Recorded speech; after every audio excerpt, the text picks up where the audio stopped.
اللهم صل على محمد وعلى آل محمد كما صليت على إبراهيم وعلى آل إبراهيم إنك حميد مجيد. قال قلت لها إني لأظن رجلا لو لم يطف بين الصفا والمروة ما ضره. قالت لما؟ قلت لأن الله تعالى يقول إن الصفا والمروة من شعائر الله إلى آخر الآية. فقال ما أتم الله حجا امرأتي إلى آخره. وقال النبي صلى الله عليه وسلم.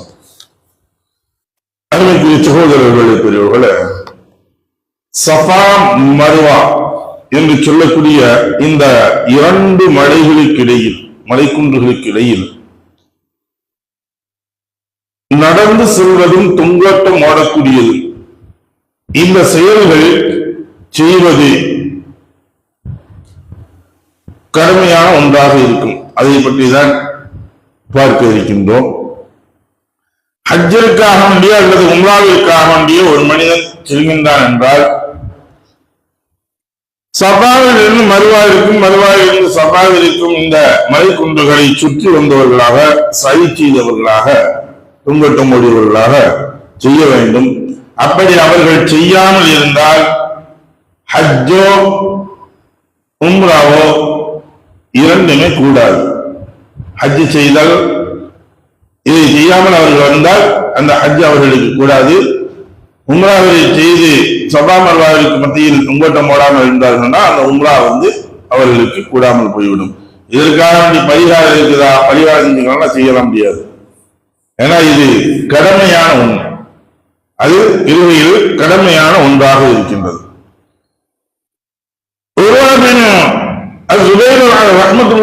அவர்கள் கூறுகிறார்கள், நான் என் சிறிய தாயார் அதாவது ஆயிஷா ரலியல்லாஹு தஆலா அவர்களிடம் ஒருவர் சஃபா மற்றும் மர்வாவிற்கிடையே சுற்றி வராவிட்டாலும் அவர் மீது குற்றமில்லை என்று நான் கருதுகிறேன் என்பதாக அவங்க சொல்றாங்க. அப்ப ஆயிஷா சித்திகா ரலியல்லாஹு தஆலா அவர்கள் கேட்டாங்க, ஏன் எதை வைத்து அப்படி சொல்கிறாய் என்று கேட்டார்கள்.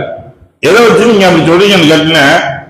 அப்ப அவங்க சொன்னாங்க, அல்லாஹ் சஃபாவையும் மர்வாவையும் அவன் அல்லாஹ்வின் சின்னங்களில் உள்ளவை ஆகும் என்பதாக குர்ஆனுடைய ஆயத்துகள் வசனங்களில் சொல்லி இருக்கின்றானே.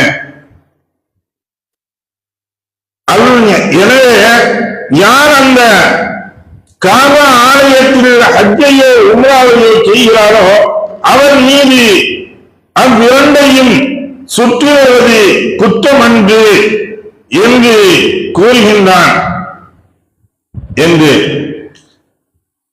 அதற்கு அவங்க சொன்னாங்க, இவங்க அந்த ஆயத்தில் எல்லாத்தையும் முழுமையா சொல்றாங்க. சஃபா மர்வா அல்லாஹ்வுடைய அடையாள சின்னங்கள் அவனுடைய சின்னங்களில் உள்ளவையாகும். எனவே யார் அதை அந்த காபாவை ஆலயத்தில் ஹஜ்ஜையோ உம்ராவையோ செய்கிறாரோ அவர் மீது அவ்விரண்டையும் சுற்றுவது குற்றம் இல்லை என்பதாக அல்லாஹ் தஆலா வசனங்களை அடக்கி காட்டார். அப்ப இந்த சஃபா மர்வாவிற்கு இடையில் சுற்றி வராத மனிதர்கள் ஹஜ்ஜையோ உம்ராவையோ அல்லாஹ் முழுமையாக்க மாட்டான். அவ்விரண்டையும் சுற்றாமல் இருப்பது குற்றமில்லை என்றிருந்தால் நீ கூறும் கருத்து வரும்.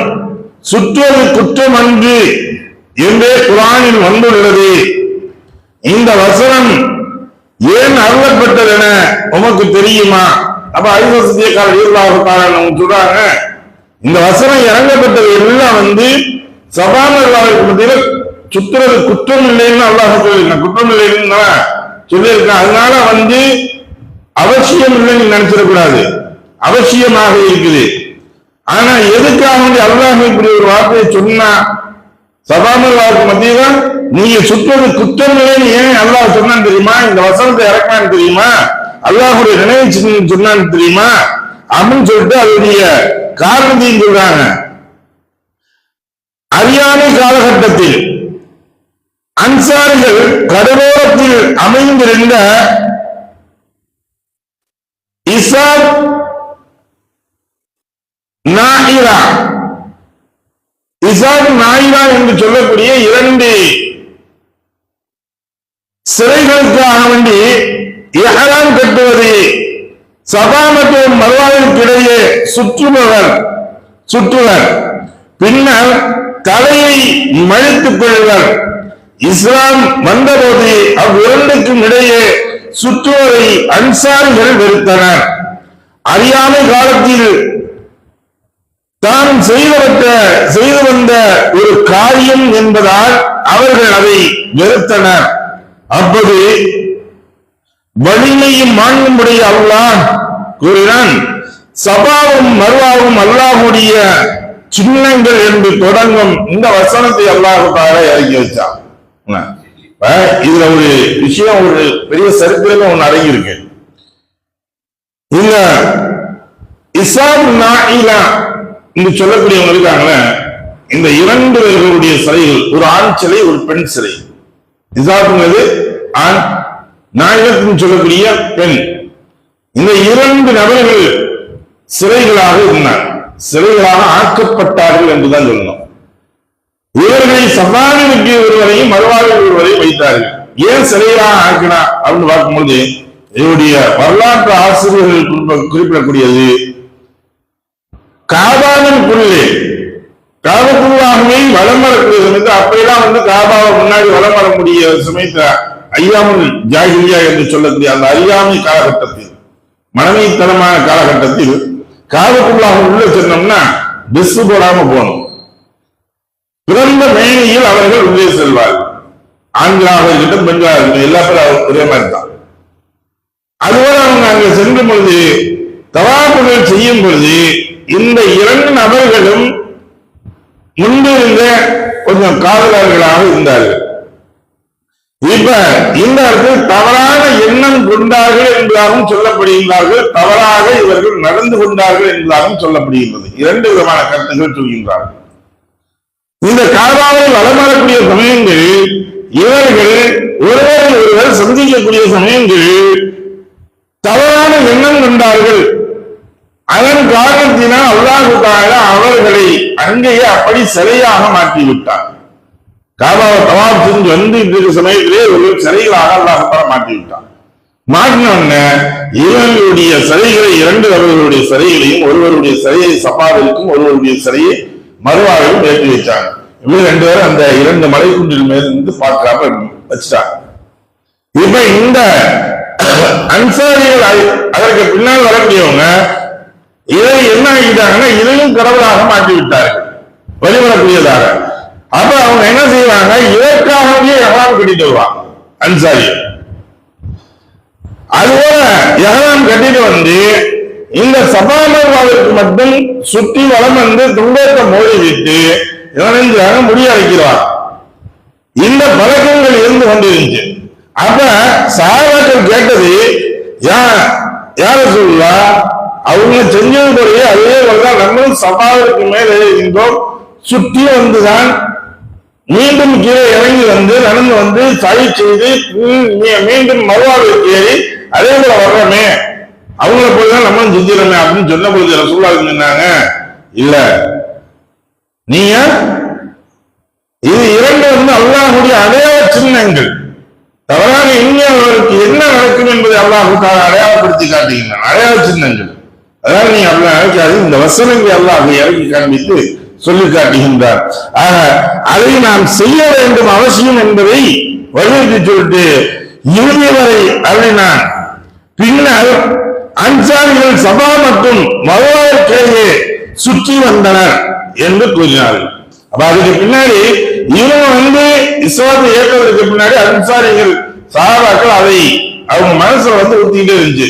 முன்னாடி நம்முடைய முன்னோர்கள் செஞ்சதால மீண்டும் நம்ம செய்யலாம் அப்படின்னு சொல்லும் பொழுதுதான் சொன்னாங்க, அல்லாஹ் தஆலா இந்த வசனத்தை இறக்கின உடனே, இல்ல இது இரண்டு நீங்க அதைதான் நினைக்காதீங்க, இது அல்லாஹ்வுடைய நினைவு சின்னங்கள், அதனால் நீங்க அதை சுற்றி வாங்க, நீங்க 5 மணிக்காக காலத்துல இல்ல, இப்போ உள்ள காலத்துல நீங்க செய்யலாம் அப்படின்னு சொன்னோம்னா அவருக்கு அந்த அச்சங்கள் நீங்கப்பட்டு தங்களுடைய மனங்களில் இருந்ததுடைய கூச்சல் நீங்கப்பட்டு சஃபா மர்வாவிற்கு மத்தியில் தொங்கோட்டம் ஓடுவது, சுற்றி வருவது, வலம் சுற்றி வருவது எல்லாம் செய்தார்கள்.